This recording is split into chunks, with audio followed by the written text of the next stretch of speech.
2025 অনেকেই ভাবছিলেন পপ তারকা শাকিরা কি ফিরতে পারবে আগের ছন্দে।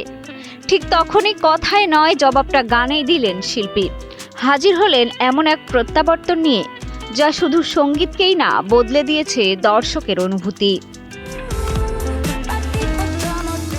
9 ডিসেম্বর আর্জেন্টিনার জোসে আমালফিতানি স্টেডিয়ামে শাকিরা গাইলেন লাস মুজেরেস ইয়া নো লোরান।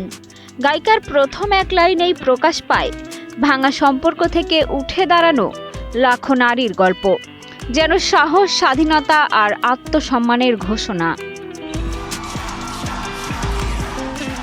তার নতুন অ্যালবাম লাস মুজেরেস ইয়া নো লোরান শব্দে সুরে কণ্ঠে যেন ভিন্ন এক ভালো লাগা। এটা শাকিরার শৈল্পিক পুনর্জন্ম। বছরের পর বছর ব্যক্তিগত সংগ্রাম, বিচ্ছেদ, বিতর্ক সব ব্যথাকে শিল্পী রূপ দিয়েছেন সঙ্গীতে, এমনটাই বলছেন শাকিরা ভক্তরা। টানা তৃতীয়বার অর্জন করেছে দেশের সেরা সুপার ব্র্যান্ড স্বীকৃতি বসুন্ধরা টিস্যু।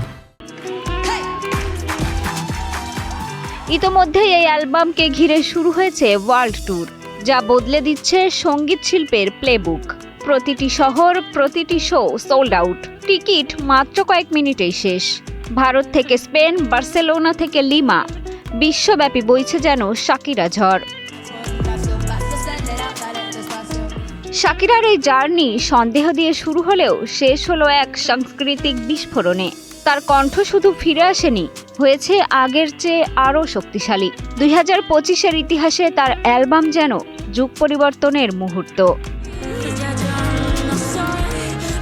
মিষ্টি খাতুন, কালের কণ্ঠ।